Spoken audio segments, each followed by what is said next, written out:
PHP has been on a wild ride over the past few years, with new things like namespaces, our package manager called Composer, and a whole lot more sharing and friendship between projects.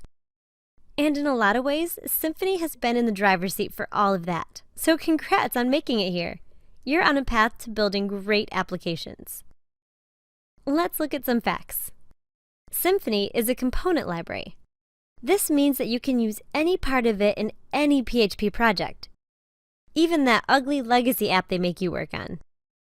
We could use Symfony's router component to give it flexible URLs. Oh, and a lot of other projects use parts of Symfony, like Drupal and Laravel. Symfony is also a framework.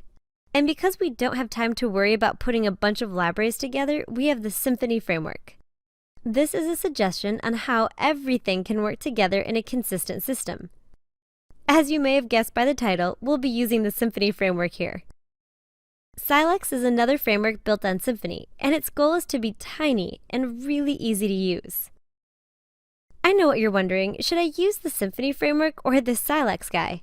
Use them both, because they both use the same pieces. When you're done with this course, you'll be a certifiable Silex expert. Symfony plays nice with others. Yep, Symfony tries to be as boring as possible by following widely used standards. This makes it effortless to include and use other libraries in your projects. Want to use a component of Zen Framework? We can do that with just a little bit of configuration.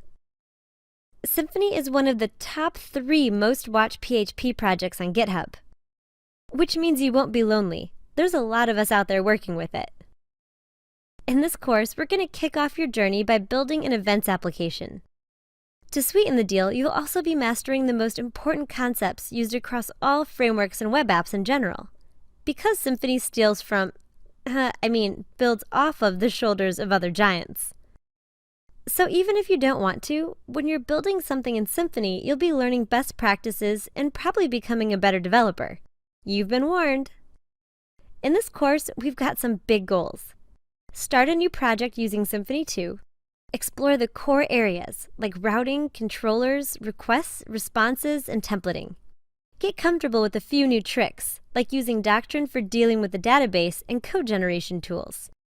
And of course, the main reason you're here, learn enough best practices and tips to impress your friends at a party. Ready? Let's go!